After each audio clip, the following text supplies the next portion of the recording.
Имавме честна искрена кампања. Имаме добри кандидати за градоначалници, за советници, исто така имавме многу позитивна кампања. Ги промовиравме и кандидатите кои што се секако добро познати во своите средини каде што живеат и работат. Имаме добри програми. Нашите градоначалници практично имаат помеѓу 90 и 100% реализација на своите програми, за разлика од градоначалниците на ВМРО-ДПМН кои што немаат реализирано ниту 20%.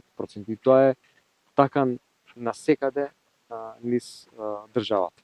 За жал, се соочуваме од страна на ВМРО-ДПМН со силни притисоци, закани по работните места на гласачите, посебно членовите, симпатизерите на СДСМ.